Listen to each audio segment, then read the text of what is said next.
quiero entonces ahora referirme a las solicitudes de petición familiar.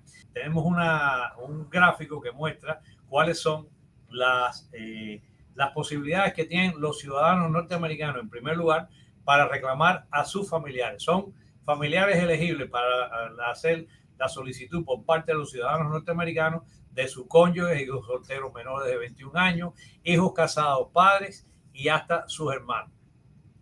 El gráfico explica que cuáles son los que tienen prioridad en el procesamiento, el tiempo de espera que hay para los familiares inmediatos es más o menos rápido.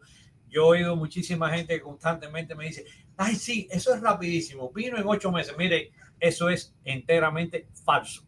Nadie viene a través de una reclamación familiar, aunque tenga un familiar inmediato, el que sea está pidiendo que venga en 8 meses. Generalmente una solicitud de reclamación familiar demora alrededor de 2 años, contados al momento en que usted inicia la reclamación. Y déjeme explicarle, mientras está este gráfico ahí, del cual yo no quiero abundar en él porque se explica por sí solo, debo decirle que las reclamaciones familiares tienen 2 etapas completamente distintas y que hay a veces la confusión por parte de algunos clientes e individuos que creen que cuando le pagan al abogado por la solicitud están pagando el proceso entero. Generalmente, no sé si había alguien que lo haga de manera distinta, pero en mi oficina nosotros no cobramos todo el proceso en el principio. Solo cobramos la primera parte que constituye la reclamación por parte del ciudadano o el residente, y cuando esta reclamación es aprobada, entonces se envía, y yo siempre hago la aclaración, mírese, se envía esa solicitud al Centro Nacional de Visa, que es parte del Departamento de Estado. Es decir, esta reclamación tiene 2 vías de procesamiento. Una en el Departamento de Seguridad Nacional a través del Servicio de Inmigración y Naturalización, que es la petición que el familiar hace desde los Estados Unidos al que quiere pedir, que vive fuera de los Estados Unidos o a veces está aquí. De eso no quiero hablar ahora. Y después, cuando esa solicitud, que generalmente van a aprobar porque usted tiene el derecho a pedir a su familiar, y si está en el grupo de los elegidos, le van a dar la aprobación. Viene entonces la segunda etapa y la más importante, y es la obtención de la visa por parte de su familiar que vive en el extranjero para que entre en los Estados Unidos. Ese procesamiento, esa parte del proceso, no la sustancia, el Departamento de Seguridad Nacional o el Servicio de Migración y Ciudadanía. Lo hace el Departamento de Estado a través de la oficina de visa, que se llama National Visa Center, que es además dificilísimo de contactar porque todo el trámite es enteramente electrónico. Nos responden al teléfono, dejaron de hacerlo hace ya varios años y todo se tiene que hacer online. Así que tengan siempre en consideración esto que les estamos explicando. Y les reitero una y otra vez que por favor no hagan este tipo de trámite con personas que no saben lo que están haciendo. Siempre contraten la oficina de un abogado. Ahí tienen los teléfonos a la nuestra para cuando ustedes lo necesiten. Por aquí han venido muchísimas personas que tienen aprobada ya la solicitud inicial, la I-130, esta que estamos hablando, que se hace a través del Servicio de Inmigración y Ciudadanía, y después no saben, o la persona que le hizo los documentos no sabe cómo llevarle el caso en el Centro Nacional de Visa, que es la parte más importante, la más trabajosa, la más difícil, la que hay que convencer a los Estados Unidos de que su familiar es elegible para entrar a este país. Ya usted tuvo la aprobación de Estados Unidos para traerlo. Lo más importante es que usted logre confirmar a través de esa solicitud de la visa, y sobre todo demostrar que tiene la capacidad financiera para que esa persona venga. Esa es la parte más importante, esa es la parte que todo el mundo está dejando a un lado, haciéndolo de manera indebida, y otros se quejan por haber pagado primero la primera etapa y tener que pagar por la segunda. Ese es el proceso. Esa es la manera en que siempre se la he explicado. Al menos aquí en nuestra oficina siempre dejamos claro que hay 2 etapas en el proceso y que cada una de las cuales como mínimo pudiera demorar al menos 1 año. No vamos a hablar entonces ahora, por ejemplo, de las reclamaciones de hermanos que tienen un periodo de aprobación de hasta 14 o 15 años. Estamos hablando de la prioridad en el procesamiento que lo tienen los cónyuges, los hijos menores de ciudadanos norteamericanos. Ahora, estos son los ciudadanos. También ahora los residentes tienen derecho, más limitado, a pedir a su familiar. Los residentes permanentes solo pueden pedir a su cónyuge e hijos menores y a los hijos solteros, cualquiera que sea su edad. Cuando dice y es interesante, miren, cuando usted es residente, usted puede hacer y esto es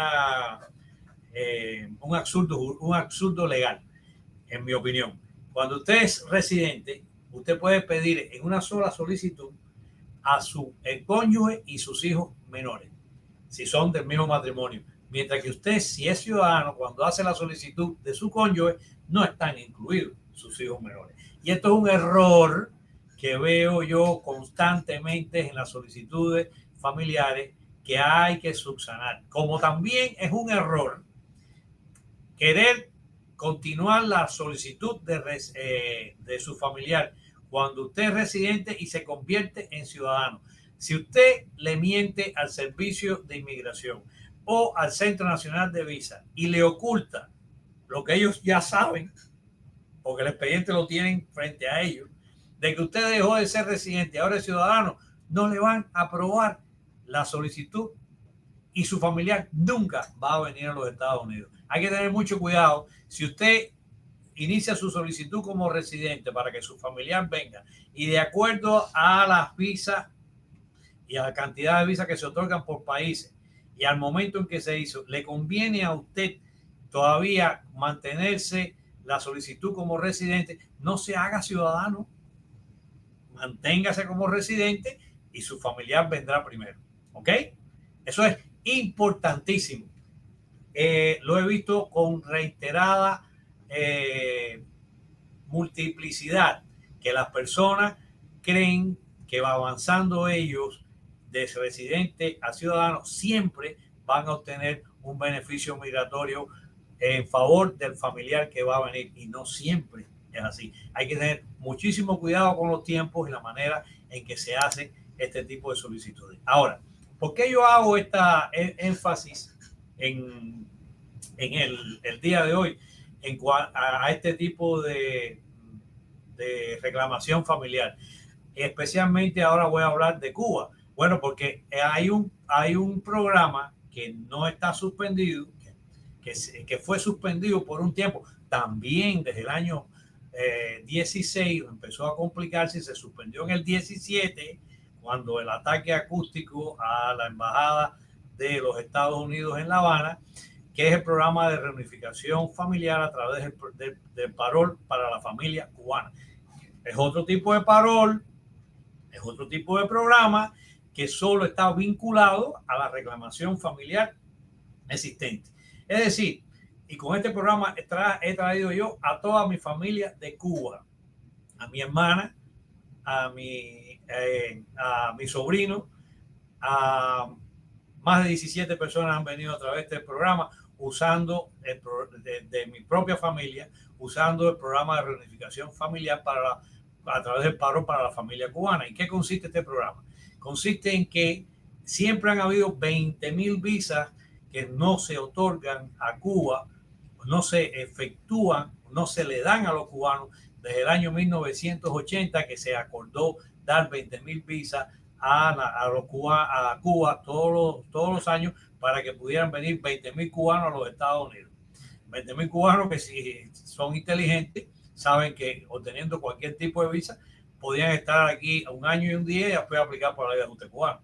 Bueno, por esas razones entonces dejaron de otorgar las 20,000 visas que estaban comprometidas a través de un acuerdo migratorio con Cuba.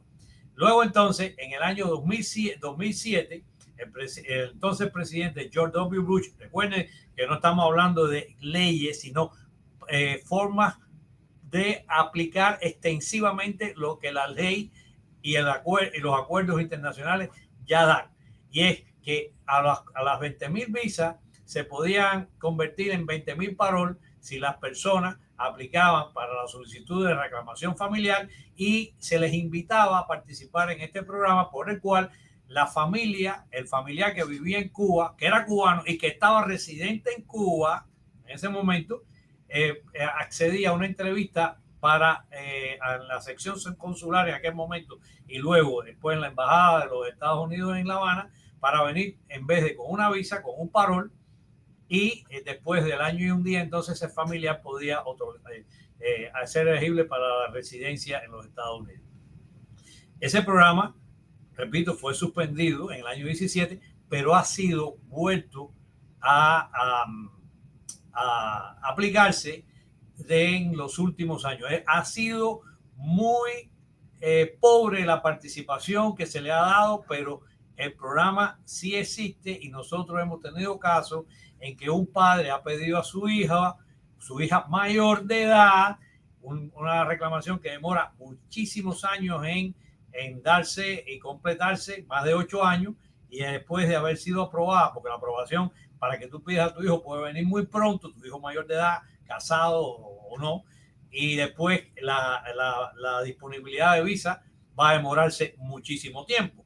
Bueno, pues, ¿qué hace este programa que acorta ese tiempo de espera para la disponibilidad de visa en la categoría migratoria que usted está, siempre que usted esté reclamando a su familiar que es cubano? Y hoy día ya no se requiere que el familiar cubano resida en Cuba, puede estar residiendo temporalmente en otro país y ser beneficiario de ese programa. Así que yo creo que todas aquellas personas que tienen, y especialmente los cubanos, que tienen probabilidad de pedir a sus familiares porque es residente o ciudadano, lo hagan, porque es muy probable también que puedan entonces acceder también a este programa de reunificación familiar que acorta el plazo de tiempo para el otorgamiento de la visa o la disponibilidad de visa, que en muchas ocasiones demora muchísimos años.